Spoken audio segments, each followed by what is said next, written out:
दोस्तों नमस्कार। TV India के खास कार्यक्रम सवाल है में आपका बहुत बहुत स्वागत है।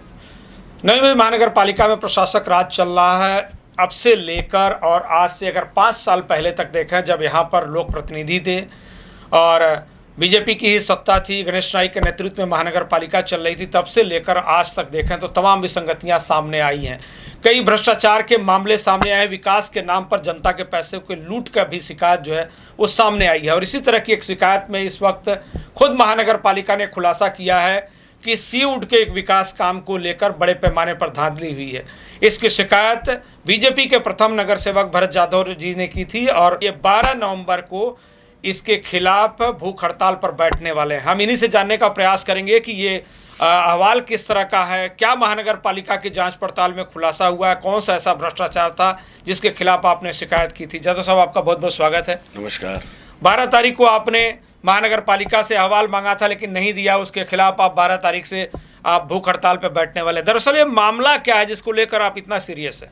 हमारे सीवुड्स के अंदर 6 वार्ड है वैसे, और ये हमारा वार्ड नंबर 108 प्रभाग क्रमांक 108 के अंदर सेक्टर 48 और आजू बाजू का थोड़ा बहुत एरिया आता है सेक्टर 50 का। उसके अंदर उद्यान के डॉक्टर बाबा साहब अम्बेडकर उद्यान के अंदर एक गटर के अंदर और फिर बाद में डस्टबिन किया है काम। 3 काम के अंदर घोटाला हो गया है, जो कि करीब 2.5-3 करोड़ का काम उद्यान के अंदर 6000 स्क्वायर मीटर का उद्यान, और उसके अंदर टप्पा 1 टप्पा 2 के दोन के नाम के नीचे ये काम किया गया है। और जो गटर वन साइड स्लोप होता है, जिधर गटर की आवश्यकता नहीं होती है, ऐसा बोगस गटर बनाया गया। और डस्टबिन के अंदर जितने टेंडर निकले हैं उतने डस्टबिन ना लगाते हुए उसके भी बिल निकाले गए। ये शिकायतें मैं गए 5-6 साल से कंटिन्यू करते आ रहा था, लेकिन 5 महीने पहले आयुक्त साहब ने अतिरिक्त आयुक्त सुनील चौहान साहब को इंक्वायरी ऑफिसर करके नियुक्त किया। तो फिर गए 5 महीने से उनको फाइलें नहीं दी जा रही थी। मतलब आप ये यकीन नहीं मानोगे शर्मा जी कि ये गटर की 1 करोड़ काम की फाइल, जो बोगस काम है, वो फाइल ही गायब हो गई। ना उसकी सॉफ्ट कॉपी मिल रही है, ना उसकी हार्ड कॉपी मिल रही है, ना उसका कुछ रिकॉर्ड मिल रहा है। तो भी एडिशनल कमिश्नर जब साइड विजिट पे आए थे, जब उनको मालूम है स्लोप एक साइड में है, ये बाजू में गटर बना हुआ है, तो इधर गटर बना के कुछ फायदा ही नहीं।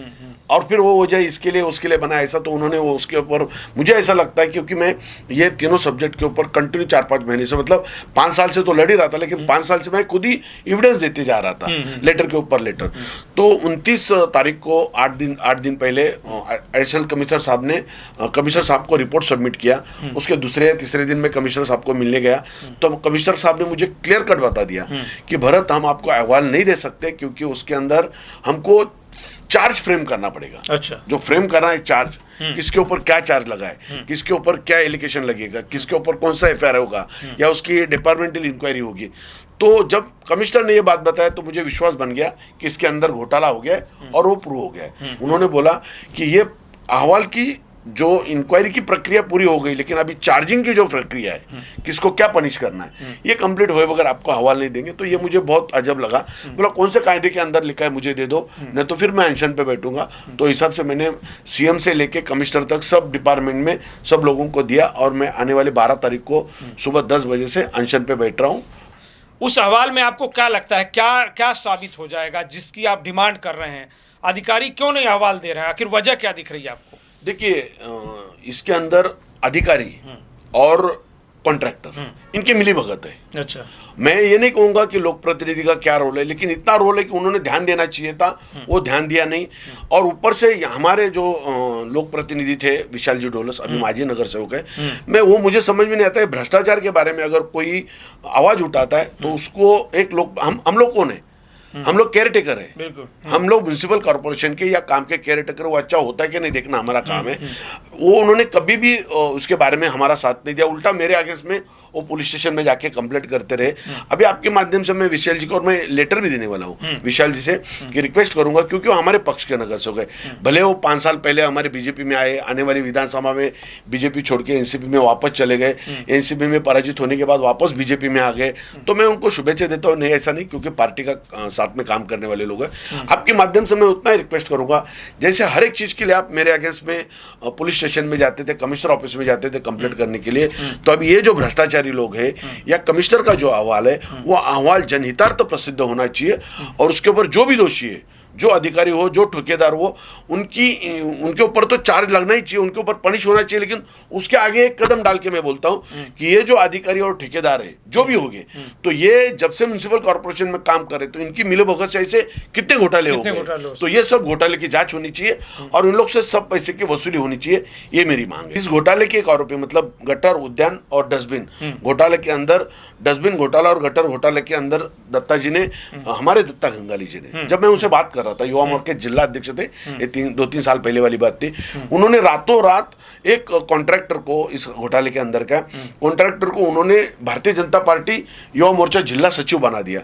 मेरे को अधिकारी लोग बोले, अरे तुम जिसके ऊपर एलिगेशन लगाते हो वही तुम्हारी पार्टी उनको पद देती है। तो मुझे बहुत दुख लगा। मैंने दत्ता जी को बोला आपने ये किया, वो अच्छा नहीं किया। नहीं, उनके ऊपर तो चार्ज फ्रेम नहीं हुआ, उनके ऊपर तो कोई दोष आरोप नहीं लगा। तो मैं आपके माध्यम से मैं दत्ता जी को भी बोलता हूँ, मैं उनको भी लेटर देने वाला हूँ कि आपने कहा था उनके ऊपर चार्ज नहीं लगा, आज आप आयुक्त को लेटर दे दो, पुलिस कमिश्नर को भी लेटर दे दो कि ये जो भ्रष्टाचार का हवाला है वो जनितार्थ तो प्रसिद्ध होना चाहिए और जो पैसा इन्होंने खाया वो पैसा वसूल होना चाहिए। आप जिस दत्ता गंगाले जी की बात कर रहे हैं, आप उनके साथ साथ मिलकर नवरात्रि का इतना बड़ा फेस्टिवल करते थे और आज आपको दत्ता गंगाले जी को अपील करनी पड़ रही है। देखो, हम पार्टी में साथ काम करते हैं, उन्होंने, मुझे मालूम नहीं, ऐसा भी जिस कॉन्ट्रैक्टर की मैंने बात की वो कॉन्ट्रैक्टर को उन्होंने राजाश्रय दिया, वो पद देने के पीछे क्या राजकारण हो गया। आप कभी मंदाताई से पूछोगे तो गोवर्धन माता की कसम खा के बोलता हूँ कि मंदाताई ने जो मुझे बात बोली है, मैं आज आपके कैमरे के सामने बात नहीं करूंगा, वो मैं आदरणीय देवेंद्र जी को लेटर लिख के, लेटर के अंदर सब बात सच बोल दूंगा। मैं पहले नवरात्रि में अकेला ही करता था, लेकिन भाजपा में जाने के बाद अपने देखो मेरा एक स्वभाव है साथ में लेके चलने का, तो मैंने खुद उनको मेरे साथ में नवरात्रि को ले लिया, जो सेक्टर 46 ग्राउंड है, प्ले ग्राउंड उसके अंदर होती है। तो उसके अंदर जब मेरे वहाँ के कोई प्रतिस्पर्धी थे, मैं अभी किसी का नाम नहीं लेना चाहता हूँ, वो प्रतिस्पर्धी थे, उन्होंने बहुत तंग करने की कोशिश की, तो फिर मैंने तंग होकर वो नवरात्रि छोड़ दी और साइमल्टेनियसली मैंने छोड़ दी तो ऑटोमेटिक वो दत्ता जी ने आगे चालू किया। लेकिन मुझे मालूम नहीं था कि ऐसा क्यों हुआ, या उनके साथ वाले कोई अच्छे बुरे लोग हो गए। उन्होंने मेरे को नवरात्रि के अंदर कभी बुलाया नहीं, कभी निमंत्रण दिया नहीं, और ऐसे में फोटो और नाम के लिए कभी काम करता ही नहीं। तो फिर ये मुझे बहुत गिल्टी फील हुआ, मुझे कुछ तो ऐसा लगा कि अपमानित होने की चीज़ है।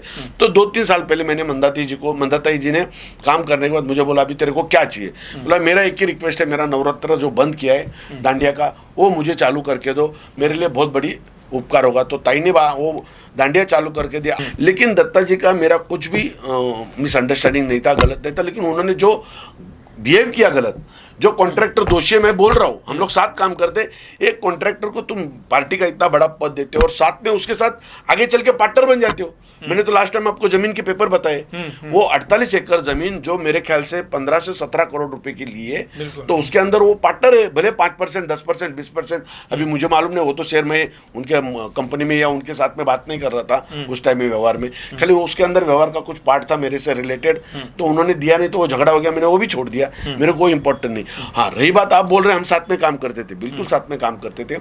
मुझे जब ऐसा लगा कि बाबा ये कुछ गलत हो रहा है, तो मैंने वहां से बाजू हट गया, उनके बारे में मैं कभी कुछ नहीं बोला। आप सवाल उठा रहे हैं कि आपकी ही पार्टी के 2 लोग हैं, दत्ता गंगाले, विशाल डोलस, आपको लगता है इस पूरे भ्रष्टाचार के मामले में जितना मुखरता के साथ उनको इसका विरोध करना चाहिए, इसके खिलाफ आवाज उठानी चाहिए, वो नहीं उठा रहे? हाँ, ये दुख की बात है, मुझे बहुत दुख लग रहा है एक्चुअली। कोई भी देखो, आज तक के अंदर राजनीति में कोई भी ऐसा नहीं होता है कि वो भ्रष्टाचारियों का साथ देता है। मुझे नहीं लगता कि उन्होंने साथ दिया होगा, लेकिन ऐसा तो प्रथम दर्शन ही लगता है, जैसे किसी को पद देना या जैसे विशाल जी का धोरण है कि मेरे आगे पे जाके कंप्लीट करना। मुझे मालूम नहीं मैं कौन सा दुश्मन हूं उनका। अरे पार्टी का कल अगर पार्टी टिकट देगी उनको तो मुझे प्रचार करना ही पड़ेगा ना, या फिर पार्टी छोड़ना पड़ेगा मुझे, ऐसे गलत लोगों को टिकट देगी तो। अगर कल ये भ्रष्टाचार उजागर होता है और भ्रष्टाचार उजागर होने के बावजूद भी ये लोग कुछ नहीं करते, अच्छा कम से कम अहवाल तो आएगा तो पब्लिक को मालूम पड़ेगा ना इसके अंदर सच क्या है। अहवाल क्यों दबा के रख दे म्युनिसिपल कॉर्पोरेशन, या उसके ऊपर कोई पॉलिटिकल प्रेशर है क्या? सभी विभागों को आपने, मुख्यमंत्री और डिप्टी सीएम को भी आपने लिखा है, आयुक्त को भी आपने लिखा है, आपकी डिमांड क्या है? मुझे एक ही रिक्वेस्ट है कि हमारे पार्टी के सभी लोगों ने, अभी आने वाला इलेक्शन है, क्योंकि ये गलत लोगों का साथ देने की वजह से हमारी पार्टी का नुकसान नहीं होना चाहिए। तो हमारे आदरणीय दत्ता जी हमारे मित्र है, आदरणीय विशाल जी डोलस हमारे मित्र है, उन्होंने एक साथ मिलके, हम लोग सब एक साथ में एक सुर में सुर मिलके पुलिस कमिश्नर को भी और म्युनिसिपल कमिश्नर को भी लेटर दे के उनको कहना चाहिए कि ये जिसके अंदर दोषी है, अगर दोषी नहीं रहेंगे तो मैं जाहिर माफी मांगूंगा आपके चैनल पे आके वापस। अगर मुझे अहवाल तो मिला, लेकिन जो कमिश्नर ने मुझे बात की उसकी वजह से लगता है मैं आपके चैनल पे आके जाहिर माफी मांगूंगा। लेकिन अगर दोषी है तो इन लोग के ऊपर कार्रवाई होनी चाहिए। ऐसी मेरे से पहले ये दोनों ने मांग करनी चाहिए। अगर ये दोनों मांग नहीं करेंगे तो मुझे लगता है जनता के बीच में एक विश्वासार्हता विषय होता है कार्यकर्ता का या नगर सेवक का, वो किधर ना किधर उसको थोड़ा डैमेज होने का हो सकता है। बहुत बहुत धन्यवाद आपका, आपने तमाम सवालों का जवाब दिया। 2 करोड़ से ज़्यादा का ये घोटाला, और जब सब कुछ जांच पड़ताल हो गई है और एक संकेत भी मिल गया है कि निश्चित तौर पर इसमें अधिकारी और कॉन्ट्रैक्टर ने मिलके धांधली की है, जनता के पैसों की लूट की है।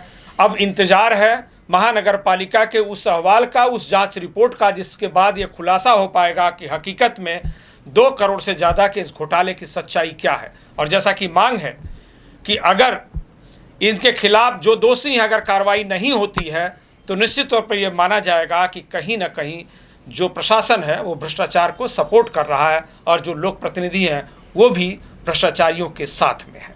अब देखना होगा कि 12 नवंबर को जब भरत यादव आंदोलन और भूख हड़ताल की तैयारी में, उसके पहले महानगर पालिका कौन सा रुख अपनाती है। आज की बातचीत में बस इतना ही, दीजिए हमें इजाज़त। लेकिन ताज़ा तरीन खबरों के लिए देखते रहिए TV1 इंडिया लाइव। नमस्कार। नमस्कार। लेटेस्ट अपडेट्स और ताजा तरीन खबरों के लिए TV1 इंडिया लाइव को सब्सक्राइब कीजिए और नोटिफिकेशन पाने के लिए बेल आइकॉन को दबाना मत भूलिए।